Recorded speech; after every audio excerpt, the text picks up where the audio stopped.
97.1 FM HD3. We're going to break away from the Irie Jam team at the top of the hour, and we're going to turn Irie Jam over to Mr. Herwin Clare and the fact of the matter. But we will continue on Reggae King Radio, Groovin Radio NY.com, IslandFlavorRadio.com. We also live on 92.5 FM in Bergen County, New Jersey. We're live on 98.9 FM, Future FM Family in the Bronx, Mount Vernon, Yonkers, New Rochelle, and the lower parts of Westchester County. The Tony Culture Time app, WB Radio app, ladies and gentlemen. So stick and stay. Our very special guest this morning is no stranger to radio. He is the former executive director of the Press Association of Jamaica, Mr. Hilton Dennis. And yes, we're talking about Jamaica. When we come back after the flip side of the 11 o'clock hour, we're going to talk about Jamaica dropping again on the index number in terms of corruption, and we're going to see where Jamaica is. So stick and stay, ladies and gentlemen. My name is Ras Clem. This is Groovin Radio. Wake up, everybody. No more sleeping in bed. It is the wake-up call, ladies and gentlemen. Stay where you are, Hilton Dennis.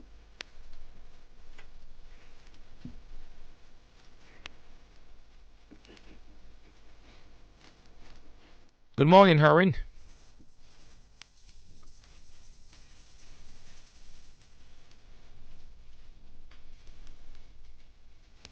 Hey.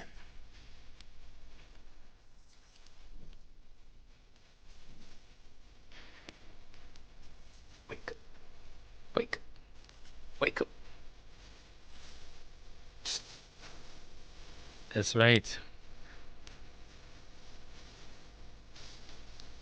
Indeed. What it used to be.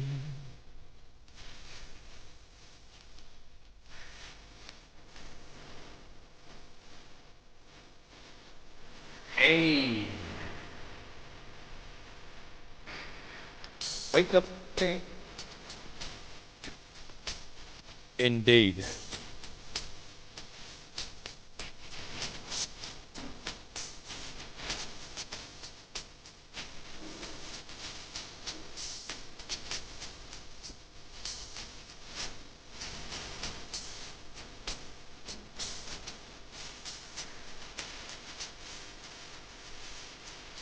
If you just let it be.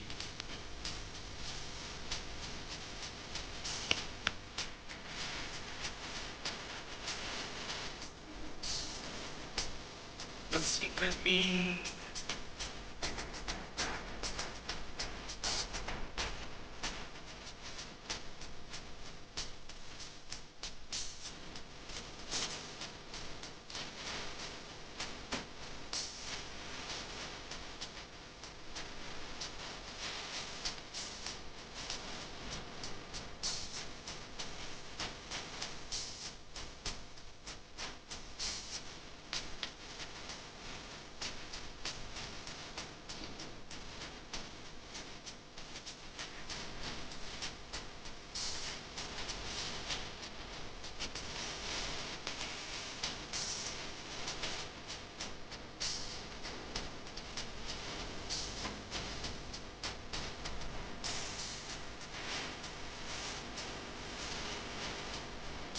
We just.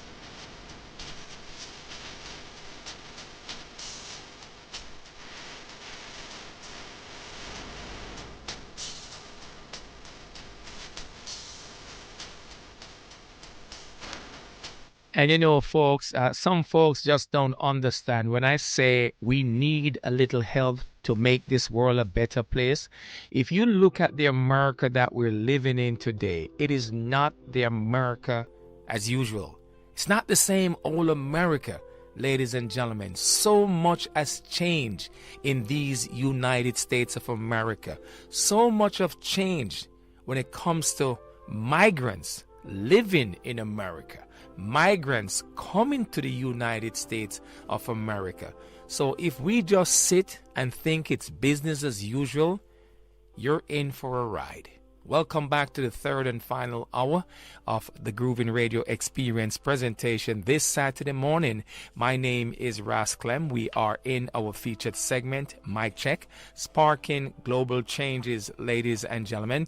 My special guest this morning, again, no stranger to radio. He is trained for this, ladies and gentlemen. He is the former executive director of the Press Association of Jamaica, formerly of Jamaica College. Mr. Hilton Dennis is my guest this morning. We're talking Jamaica.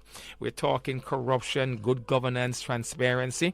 And we're at a point now we're going to be talking corruption. Hilton, welcome back. Okay, I'm back with you. You know, I'm looking at something from Dr. Leo Gillens, and the headline reads, Counting Crime Without Consequences. What Jamaica's homicide trend reveal about police leadership in Jamaica from 2021 to 2024? You have some people who are talking corruption in the police force too. You saw a big shake-up in the Jamaica Constabulary force earlier this week. As we come back, Hilton Dennis, and even the United States have dropped one index on the global corruption scale. So it seems as if corruption is ramping up around the world. Hilton Dennis? Yeah, so because it's a human condition. And because we try to make it seem as if when people are in certain roles, they don't possess the same characteristics of those who are not in those roles. You take a man out of the society, right? Exposed to all the common aspects of misbehavior. And you expect him to suddenly behave right because of the role that you give him to perform elsewhere. He comes out of the same society, all right? He has had the same kind of orientation. So what is going to make him conform to a different standard of conduct is really, the rules and regulations that he's subject to. And how they are enforced, and that is what makes the difference. That is why society is, a civil society is governed by the rule of law, because it doesn't mean that people who are civil are not inclined to be unruly. Let's go down to Jamaica and let's talk about corruption in Jamaica. And the latest disaster in Jamaica is Hurricane Melissa. And there have been back and forth with how the money is handled and how things are being distributed and all kind of stuff. When we look at corruption today, Hilton Dennis, how high you think that index is? It's not high and it's stuck. We hear that it has stuck for 4 years. So it's not at the ideal level or near to it. Okay? All that has happened is that it has not worsened in 4 years. Right? It improved to a certain point, but it has not continued improving. It has also not worsened. It is stagnant. All right? And there are people who are taking comfort in the fact that it has not worsened. Right? And others who might say 4 years is a long time for it to not continue to improve.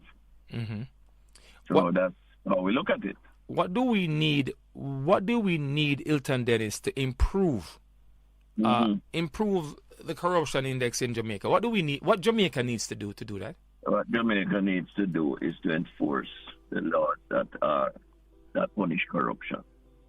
Needs to enforce the laws. Let me tell you something. When you have a politician, a leader in government, a senior minister of government, a general secretary of one of the parties, who can blatantly say politics determines who gets what, when, where, and how, right? Another one says it's a fight for scarce benefits and spoil. You're running a society, and you're economically distributing the resources, right? Legally. And you can say that it's a fight for scarce benefits and spoils carried on by hostile tribes perpetually at war, as if it's acceptable. That's the definition, and it's acceptable. And then you have a society where people are talking about corruption and pointing fingers, and what they're really referring to are the degrees of it, because the society, the corruption is pervasive. Everybody dropping money in order to get by it. First of all, society comes from social, and social means connecting. No man is an island. No man stands alone, right? The Prime Minister recently cited the bureaucracy, the intense bureaucracy. Bureaucracy is used to slow down the distribution of scarce benefits. Bureaucracy is used to frustrate people so that they will get restive or restless. All right, and that might topple the government in power and allow another party to come in. So bureaucracy is a manipulative tool, right?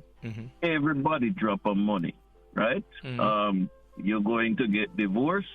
The Supreme Court, when the court is supposed to be that part of the separation of powers that ensures good conduct in the society, you can go to a clerk in the Supreme Court and drop a money to put a divorce file on top of others. You go to the examiner, you can't read and write, you want a driver's license, right, in order to go earn money. You drop a money, the examiner give you. You have a car that has never gone to the depot to be seen and driven and tested, but you get your fitness certificate. But that's... and you're just dropping money. The police stop you in a traffic stop. They say left or right. You put the money, you go on with an infraction. That's a society. And nobody escapes it.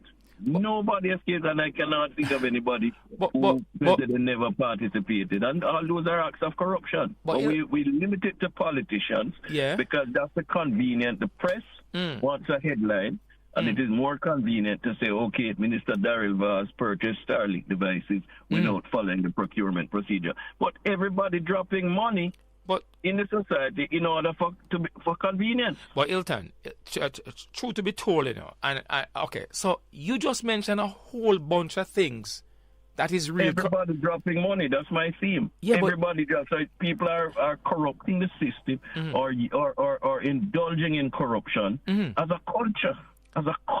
But it's a culture of the society. Yeah, but the question I pose, though, Hilton Dennis, is how corrupt the country is. And you just drop a whole bunch of things. That is how corrupt it is. Everybody dropping our money. That's how corrupt it is. Because I'm looking at Because you can't get things done without dropping the money. I'm looking at some of the stuff that the DPP finds, especially when Paula Lolin was around. I'm looking at some of the stuff that, all of this stuff that is coming out from all different groups in Jamaica, the Auditor General and okay, look at a particular case in Jamaica recently. A former PNP member of parliament pled guilty to manslaughter. Yeah. That seems to be the heights of corruption, because why would the DPP and the justice system, why would they accept such a plea? We can call a spade a spade. It is darn corrupt. And the reason it is darn corrupt and brings the judicial system into contempt is because the DPP's reason for accepting, is that there was no evidentiary basis when the crime scene was first visited by the officer investigating. It was not processed the way it should have been processed to obtain the evidentiary basis, for proceeding with murder. So why did you even charge the man? You charge the man as a farce. You commence a farcical trial. Right? But then you get him to plead to manslaughter.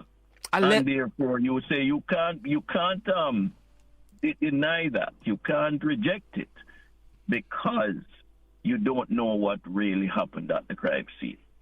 The crime scene was tampered with. It was not properly secured. And I give you other instances where the law is concerned. The Integrity Commission, the same Auditor General that you cite, so that there could be gossip for an election. The Integrity Commission, which knows that evidence must be properly, we always hear about the Justice Department of the U.S. unsealing evidence. You must marshal evidence a particular way in order for it to stand up in a trial to obtain a conviction. But it was all over the place about the Prime Minister illicitly enriching, because the Integrity Commission, headed by, at the time, a former president of the Court of Appeal, never understood how evidence had to be sealed, to be marshaled, right, in a court of law for it to stand up. So it was better to have it out there as gossip. Oh, the president have 28 bank accounts here, right? And then the Auditor General, who we are holding up, right, as the benchmark and gold standard. Every now and again, the press gets a headline out of her. You take, for example, the University Hospital audit, right? The one she just released, a 72-page audit, mirrors a similar audit released in 2007. And she's auditing these institutions, these government agencies, in 5 and 7 year cycles. It's of no benefit to the country. And when she audits in 5 and 7 year cycles, it's a she now holds the rule, right? She does not commence her reports with what happened after the last audit, the last report, what findings were made, and how they were addressed or not addressed, and who is to be held accountable for not addressing them. She just goes back and finds similar things again and reports it, and it makes a headline. It becomes a 9-day wonder. Who holds her accountable to ensure that the audits are more timely, because technology allows real-time reporting, right? And who holds her accountable to ensure that the findings of previous audits are addressed? So do you think now, as we get close to the end of this conversation, do you think now that Jamaica needs to go back to the drawing board, Hilton Dennis? What is the drawing board? Our constitutional sovereignty or statehood was established. It's established as a proxy of a colonial system, colonial power. We brag about following the Westminster system. We don't have an identity of our own as a nation. We don't have our own laws.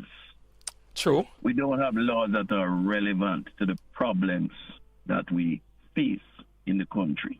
So we're kind of stuck. We're kind of hung up somewhere in between. We're stuck because when Jamaica gained political independence in 1962, most Jamaicans didn't even understand what political independence meant, what independence meant. They knew that Jamaica was getting a flag. They knew that Jamaica was going to get a national anthem, their own national anthem, their own currency. They were told it was self-determination. All right? They were told it was determining our own course. But then right out of turned out to be on the way. But then right out of independence, the first Prime Minister, Mr. William Alexander Clark, aka Bustamante, said that Jamaicans were better off to get a piece of saltfish than education. So we started off totally wrong. We started off totally wrong. Hence, 64 years later, we're still wrong. It's funny that he said that, but I will tell you, when the Education Act was amended to give free education, common entrance places to poor people's children, and that was done in 1957. You don't want me to mention who did it under which party or whatever. And when independence came in 62, 5 years later, not one new school had been built. Not one new classroom block had been added to the schools. The schools that you were going to give poor people, children access to, didn't have the space to accommodate them. And not one new classroom block. And that's why now, in 1980, the other party could brag built by labor, this school, that school, that school. Because they built the schools in the period after independence. But they are the party of caution, dunce, and whatever. And then, forward to the 70s, we said free education now, because education still had a cost, even though common entrance was supposed to open it up in 57. In the 70s, there was still a high cost, so free education became something that another person could build their fame off. Okay, I guess some things were free, because I don't think across the board education can be free anywhere. Anywhere. Right. They cannot be. Why does anybody want their education not to be an investment? All right. Of diligence, Okay. even of your diligence. All right. Of some sacrifice. Before you came, Why does anybody want it to be something handed out to you? all right. Before you came on, Hilton Dennis, I read a piece. I read a piece of news report that came from the Independent, and it says that some New York City school, private schools here in New York City, and I'm talking about middle schools and high schools, are costing more than some of the top colleges in the United States. You know why? Because parents are making investment in their children. So hence, you ask the question, why would anyone don't want to invest in their child's education? It brings us to this, Hilton Dennis. Almost 64 years later, after political independence, where would you rate Jamaica standing comparing to then and now? And we're going to close there. I don't know. Where would we? We have caught up with a lot of the modernization of technology, right? We have not caught up in terms of quality standards, in terms of the quality of our systems and so on, right? So we have the features, the facade, the surface, right? Of what we need, but we don't have the substance. We have the surface, but we don't have the substance. Are we running still? Are we standing and running in one spot? We're standing and running in one spot. It's like, people will tell you about all the great advances, and whatever, because they have to get their credit. We're not archaic. Okay? So we have the style, but we don't have the substance, the surface. We're not archaic. We have even the structures to deliver better. Right? We've built more of the structures needed to deliver better. But we have not enabled those structures to do it. That's where we're at. Right? And we feel that, we're maybe slowly getting out of it, but we feel that keeping it that way builds greater loyalty. Now, I would like you to use your closing remarks to answer this question. How much longer you think, Hilton Dennis, before Jamaica gets out of the rut that it's in right now? Closing remarks. How much longer before we get out of the rut?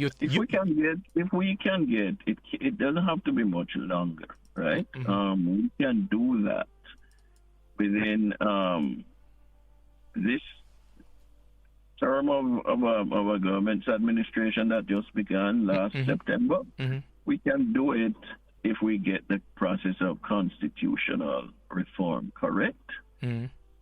If we start the process of creating our own laws that are relevant to our circumstance, right, that address the situations that we have faced over the years, we can do it in a short time span.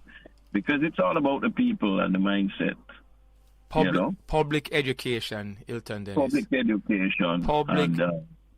Public education, public education, public education. And I'm going to continue to preach it because the public needs to be educated and we need to reprogram. Right. We need to reprogram some of these folks in Jamaica. And it's a backward, retrograde step. Indeed. Right? Indeed. Hiding behind mistrust for the diaspora to be divided and to be fighting against one another and to be using the fact that government chairs a council or whatever as the basis of that disconnection. You can tell the government you don't want them to chair it. You can tell them that you want the diaspora to be independent, right? And at the same time to have a voice. But you don't have to be so fractious. Okay. And that's for another program. But and that's why I'm not registered in any of this facade. Yeah, and that's for another program because so much have come out of this year's Global Diaspora Council election. But we're out of time, Hilton Dennis. I want to thank you so much for sharing your knowledge and your thoughts with our listening audience. It's always a pleasure, my friend, to have you here with such a wide base of information to uplift. And again, this is public education. Always an opportunity that I welcome. Indeed. And I'm available for. Indeed. Thank you so much, Mr. Hilton Dennis. Okay, God bless. One love. God bless you too, my friend. Ladies and gentlemen, that was the former executive director of the Press Association of Jamaica, Mr. Hilton Dennis, talking Jamaica 63 plus years after political independence in Jamaica. Where is Jamaica really standing today? Democracy, corruption, good governance, and transparency. There you have it. I'm going to take a quick commercial break, and when we come back, it's going to be Open Forum Community Talk. I'm hoping to catch up with Mr. Peter Gracie. Indeed. Andrea, is who baked this fruitcake? What you mean? I did. But you can bake. Yes, I can. But when you find the time? Didn't need any. It's Annie Lou Cake Mix. Annie Lou Cake Mix. Just add eggs and butter. Mix for 3 minutes, then pop in the oven for a real Jamaican fruitcake at half the price of baking from scratch. This is not cake mix. It's who really bake it for you. Annie Lou. And there's Annie Lou soaked fruits if you want to bake your own cake from scratch. Annie Lou Jamaican Fruitcake Mix. All of the flavor, none of the fuss. The newly renovated dining room at the Door Caribbean Restaurant is something to talk about. Talk about being exquisite, elegant, and truly sophisticated. It's a must-see and something you'll be talking about for a long time. The Door Caribbean Restaurant, because you deserve nothing less. Looking for a medical doctor? Hey, look no further. Dr. France Jasmine for all your medical needs. Dr. Jasmine specializes in immigration medical examination form I-693, citizenship test exemption form N-648, DOT certified for medical examination for all CDL drivers, including bus and truck drivers, pre-employment examination, school medical examination. Call today, don't delay. Call Dr. Jasmine right away. 718-994-8932. Located 3919 Dyer Avenue off 233rd Street in the Bronx. Dr. France Jasmine, board certified. Lord, me picnic gone all the way to Missouri. I mean, I don't know how him a eat at daytime because him love him banana chips, him love him bun and cheese, and I don't know which part of the world them go find them the same thing there. Relax, Mary, what you talk about? This handy boy got the corner shop and make him harder what he want. What you want talk about corner shop? You know, see the boy there all the way in Middle America back a God back. You think we there Jamaica? No, darling. Get with the times, man. Modern technology we are talking about. The corner shop online. KingstonCornerShop.com. What? Kingston Corner with a K shop.com. And him just order the thing them and them ship it right to him destination. So him can get up a man in time and make him little plantain porridge. For lunch, him can eat some bully beef with little onion cut up in there. And then for dinner, him can boil the great Jamaican cock soup. So him really want me home so much. So say it with me and set your heart at ease. KingstonCornerShop.com. Wait the town and tell the people. It's a newly renovated VP record store located at 170-19 Jamaica Avenue. We have a wide array of music for you to choose from: reggae, soca, gospel, and rocksteady. We also stock specialty gift items, arts, books, CDs, and vinyl. And for that trendy individual, check out our rhythm-driven clothing. Visit us today, VP Record Store, 170-19 Jamaica Avenue. Open Monday to Friday, 11 to 7 p.m. and on Saturdays, 10 to 7 p.m. Call us today, 718-297-5802. That's 718-297-5802. Hey, this is your girl Sugar, and right now you're grooving with Groovin Radio. You don't know. Under the rug, because like my theme song said, this world won't become a better place if we just let it be. If we just sit down and watch this place operate the way it's operating without calling a spade, we're going to be in serious problem. Up next is Open Forum Community Talk. But before I get to I go to my next guest, ladies and gentlemen, NBC News reported this week that Brad Arnold, the lead singer of the Grammy-nominated rock band Three Doors, well, he died this week at age 40. He died from stage 4 cancer, kidney cancer. He was only 47 years old. And there's another actor that died from Dawson's Creek. He died young too. He was in his 40s, from Connecticut, right above where we are right now, ladies and gentlemen. Nancy Pelosi, former Speaker of the House. Here comes another Kennedy who wants to be in politics. This is the grandson of RFK, Jacques, what's his last name? I think he's one of those, the young lady that got married to Arnold Schwarzenegger. What's her name? I think it's their family who he wants to run for Congress. I forgot his name. We get back to it before the program ends this morning. But Nancy Pelosi was in the news this week, ladies and gentlemen. Well, it is now time for Open Forum Community Talk. And the conversation this morning is going to be with outgoing Jamaica Global Diaspora Council representative from Southern United States, Mr. Peter Gracie.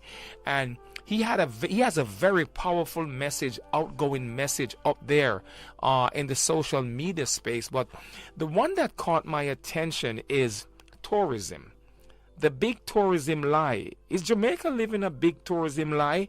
And the beach takeover. The beaches take over in Jamaica. Mr. Peter Gracie is going to be talking about that. And I welcome Peter Gracie to Groovin Radio. Good morning, Mr. Gracie. How are you?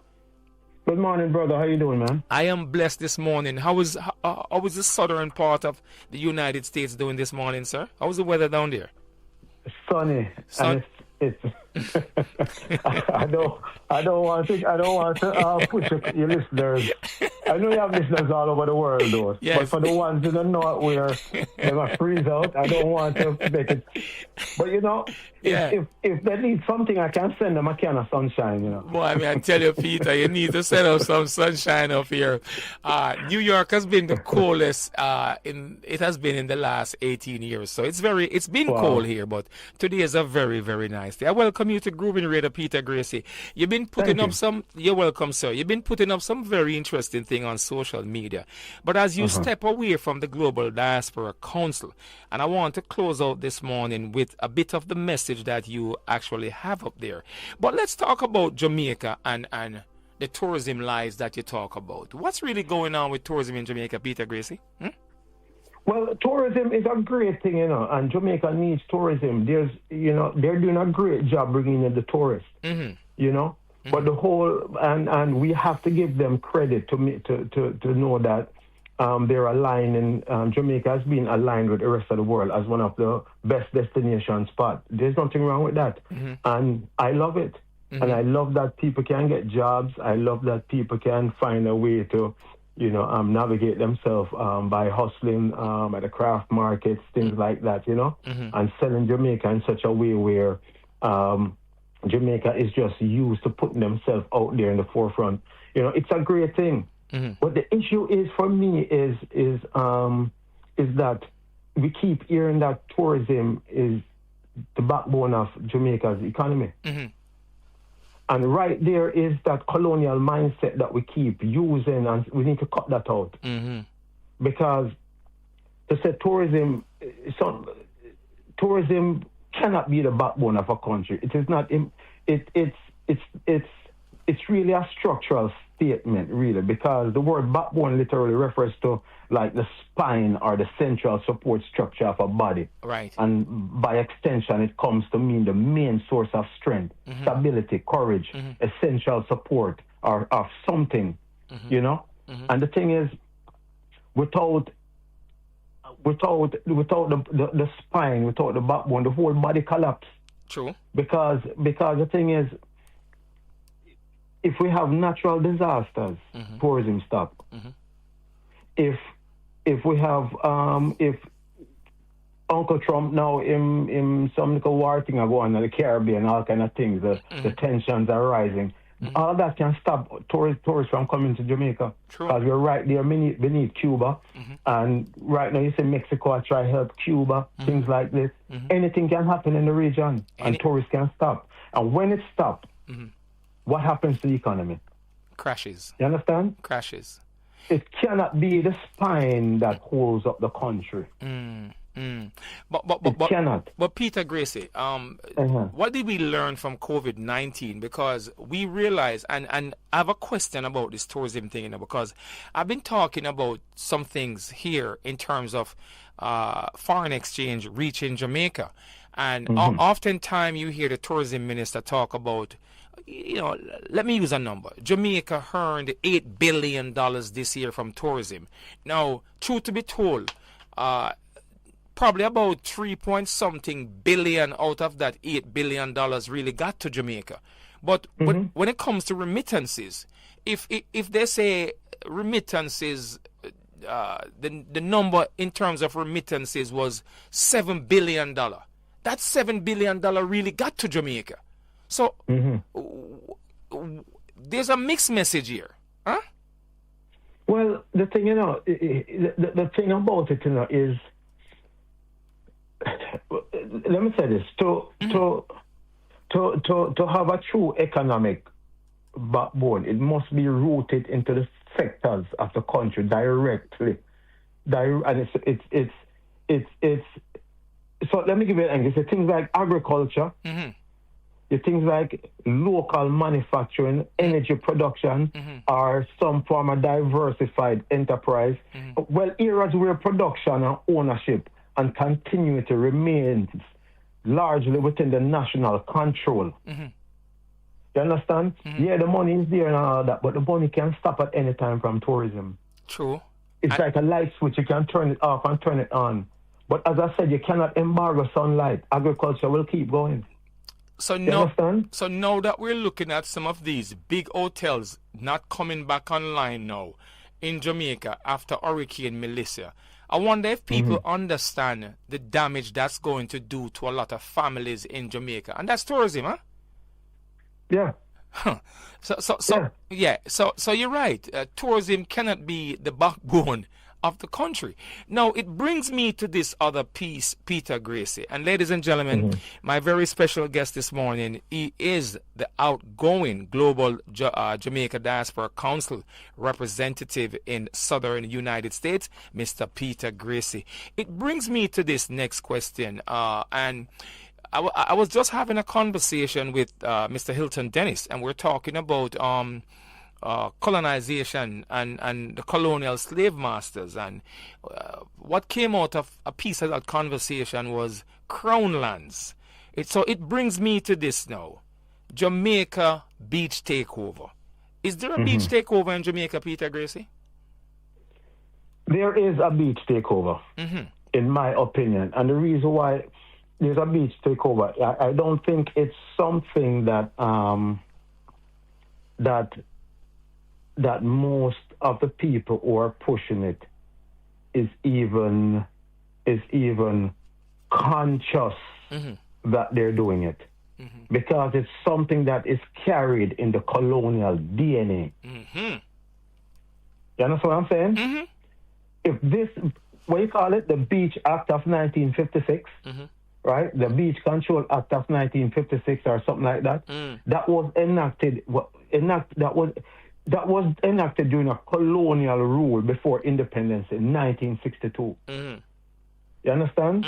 And the thing is, if it was written at a time when decision-making power was centralized and not democratically representative of the majority of the population, right? And it places ultimate control of beaches in the hands of the state, which can legally license the access away.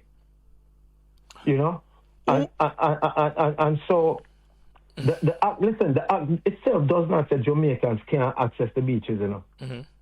But it allows the government to legally structure access in ways that can limit public use through giving out license to private organizations all over the world. And that's where the tension lives.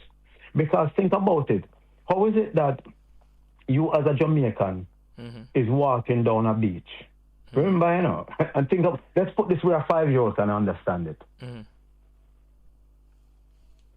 Go ahead. Jamaica is not connected to any other country.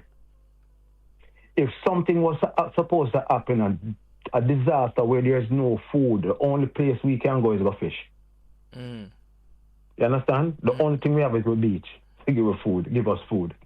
I'm just trying to break it down so we can. And the thing about it is, if you are walking along the beach and then say you can't pass over here, so because it's private, you have to go swim out of the sea and walk around it to go across it. So Do you know what that means psychologically for those people? It simply means that they probably feel disconnected from the heritage, or they're priced out of access, or they're symbolically displaced. You know? So Peter, because even if public beaches exist, the perception matter. Peter Gracie, so who really own the beaches? Because I'm hearing mixed things now that the beaches are Crown land and the beaches are controlled by England and the government of Jamaica. When they give the rights to a hotel, they're leasing the beaches to these mega hotels. So who really own the beaches in Jamaica? Who really own that? Do you know? Well, the thing is, the government has the power. Mm-hmm. Well, the Beach Act is in the hands of the state, and they make all the decisions. True. And until we can actually find a way, because remember, I think there was a little thing they came up with when they were doing the constitutional amendment. Mm-hmm. Because that has to be done first before we can remove this Beach Act. Right. You understand? But we're still holding on. Go ahead. We're still holding on to the umbilical cord from Great Britain. Why are we still holding on to that? Because we still haven't gotten rid of the monarch and became a republic. But do we really want to become a republic when we're still talking about the Privy Court still being our final court? So we're still holding on? Well, what are we holding on to? You tell me. You understand? Because think about this way, right? Mm-hmm. The same people, and look at this now, the same people who colonized Jamaica. When Hurricane Melissa hit, we hardly get any money from them. It took us probably weeks before we heard from them. Yes, that's what I'm saying. So the fact is this: there's no care for Jamaica. Is not a place that these people care about. In my opinion. Indeed. And you have in a right. In my opinion, not saying they don't care, right. But the level of care from 1 to 10 to me is like a 1.5. Indeed. You understand? Indeed. So the thing is, until we can remove that and remove the king from the head of state, all these things will always be under the king's control. Indeed. Peter Gracie, you are stepping away as the representative in the Global Jamaica Diaspora Council in the Southern United States. This current election has caused a volcano here in the diaspora. And I've had quite a few conversations, but when I look at the statement you put up, I think I saw it last evening, your parting words.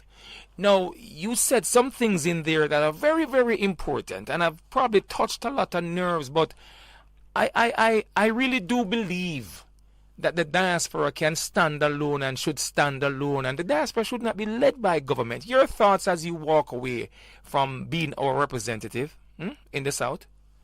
Well, everybody said I went rogue, and they told me that from a long time, and I said, if you don't think you are rogue, you're mentally enslaved.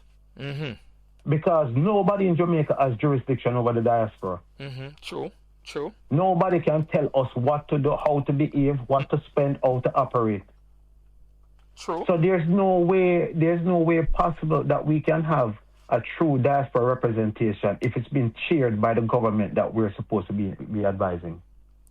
True. Because what happened is this: every time we have these meetings and every time we have to sit there and wait for the chair to come, what we're going to get is political undertones. You understand? It will always be there. And then psychologically, because to me, a lot of things to me that as far as us being Jamaicans or quote-unquote black people, whatever, we're so mentally enslaved that these people will come with undertones, and then our people, our representatives, feel like they're representing a party instead of the people of the diaspora. I can tell you this, I have engaged folks who want to be representative here in the Northeast. And some of them think it's a political position, you know. It goes to show you, and I just said to Hilton Dennis that we need a lot of public education on these things. And I do believe, Peter Gracie, and I wonder why people would say you went rogue, because speaking facts and speaking the truth and speaking what you believe in. Okay, so your belief they think is rogue? Why? No, they've always said I went rogue. All right, listen, let me tell you something. Let me tell this to you. Right. First of all, and let me bring it back, give you a little history on something here. When I was running from the Diaspora Council, Peter Gracie wasn't supposed to make it. You understand? Because Peter Gracie wasn't doctor this and doctor that and lawyer this and the top class type of thing. Peter Gracie is a little youth from Waterhouse and a Cockburn Pen. You understand? Where grassroots, because a lot of these people feel that this diaspora movement is a little elite social club. Right, true. You understand? And the thing is, I am not into that. I am here for grassroots. I am here for people. Because the diaspora is an extension of the people. It's not an extension of the government. Right. So therefore, I am here to support people. But most of the people, as you said earlier, feel that they're going to be working with the government. Yeah. Or working for the government. And that's not the case. They get it all mixed up because they look what for them, what it is for them, and not for me. What is it for them? It's for access. Right. To access to say, yeah, I was in. They can go to somewhere and sit down at the dinner table and say, yeah, you know, the minister was at the table and the prime minister this that. Listen, these people don't care, and they will not care if they have control. Because the thing about it is this: they're getting paid to do a job, and we are not. Indeed. And the way we're treated is that if we're getting paid to do their work in the government. And it's not a GLP or PNP thing, you know, don't get me wrong. True. It's a non-partisan. Indeed. And that's the way it should remain, and I can tell you this much. I know how to fix it, and I can fix it. I will not do it because, you know, I'm not going to try to get involved in that because I gave 3 years of my life, and these people are not even going to tell me thank you at the end of the day. Wow. Now, I have one final question. As you leave the Global Diaspora Council, if the diaspora should cut Jamaica off, if the diaspora should cut Jamaica off, what kind of Jamaica you think we'll have? No. Well, that's hypothetically speaking, because that will never happen. No, I know it will never happen. Right. No, I understand you, but without a diaspora, Jamaica is nothing. All right. So I think we need to go to the drawing board, and between the Minister of Foreign Affairs and government in Jamaica, they need to look at how they structure this Global Diaspora Council. They need to look at how they treat the diaspora, and I think I am going to take a page out of Shirley Chisholm's book. If they don't give us a seat at the table, I will take my own folding chair and go grab a spot, because it's about time, Peter Gracie, we really have a true seat at the table, huh? And here's the thing, you know, and all due respect, you see what you just said? That's the problem. That's backwards. What you just said is totally backward. We shouldn't have a seat at the table. They should have a seat at our table. Or they should have a seat at our table. Okay, good. Because we are the diaspora. Yes. But when I say we should have a seat at the table, you know, I mean, really and truly, the diaspora should have a lot more input in Jamaica.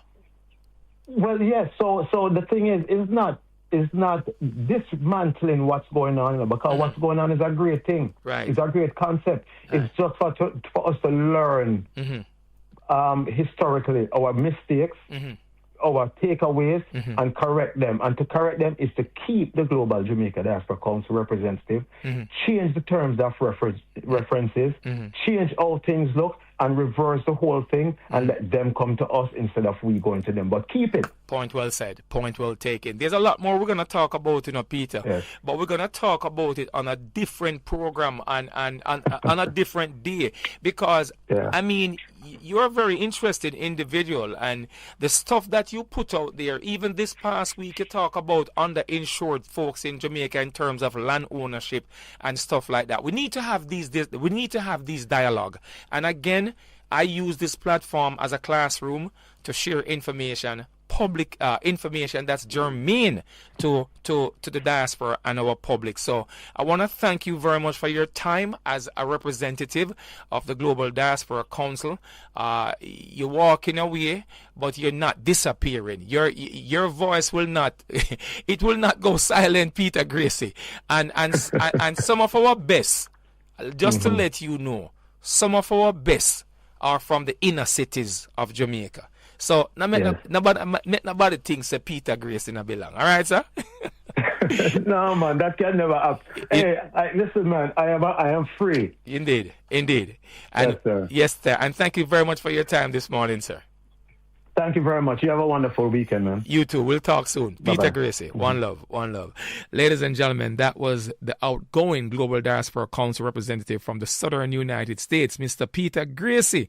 Yes, man, he has a lot to say now, but at this moment, let me say thanks to the Tony Culture Time Hub, thanks to Irie Jam Radio, thanks to 92.5 FM Reggae King Radio, Island Flavor Radio, 98.9 FM The Future FM team. Gotta say a big thank you for everyone who makes Groovin Radio possible every Saturday morning. Got to say thanks to Miss Shauna Witter up there in Connecticut, Miss Rachel Walker.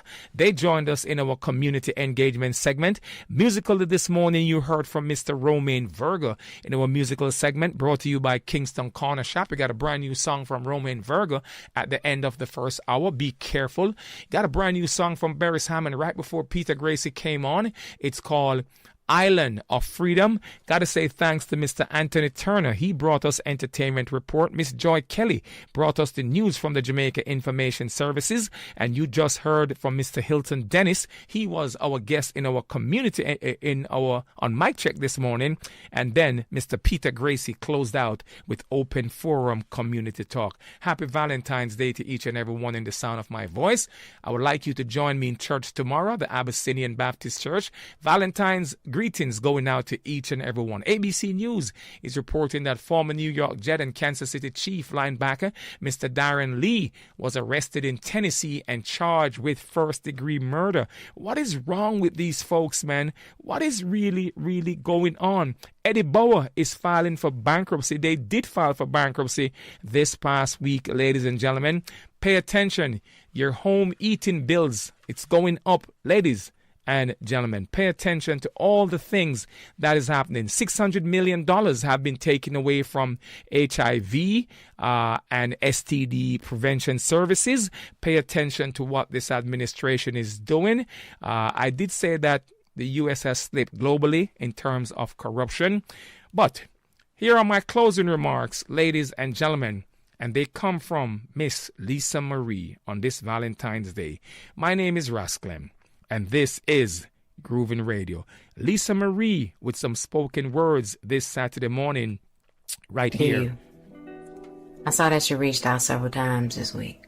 And though the reply of a text message didn't suffice for your needs, I promise, when I get a chance to tell you in detail, that I will take accountability and thoroughly explain my emotional derails. And it's hard to navigate when some days I feel like I'm suffocating and I don't pull for your oxygen because I'd leave you very exasperated.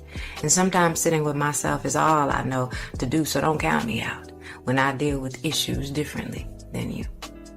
And to be clear, I'm not withdrawing or intentionally trying to cause divisiveness between our connection. It's just that I'd rather refrain from having to fake happiness when that's not what I am feeling. And temporary situations will give you temporary speculations until you allow me to give you finite and accurate explanation. I recognize that I cause fear in my inability to show up right away. But know that I never intentionally push you away, but I also know that intent has a skewed revelation. So I'll withdraw that statement and simply tell you that I miss you. And some things just ain't for you to fix, and it's okay, because I wasn't expecting you to. Vulnerability has its limits, and sometimes it's not always involving you. But When it does involve, you know that I'm going to give you everything that I'm going to give. But until then, know that I'm just going to always be here. I saw that you reached out several times this week. And though the reply of this text message doesn't suffice all of your needs, know that I see you and I hope that this is okay. I just need a moment to sort all of these things away. And just remember, a break for me is never a break from you. I just know that mentally, I got a lot of issues that I need to work through.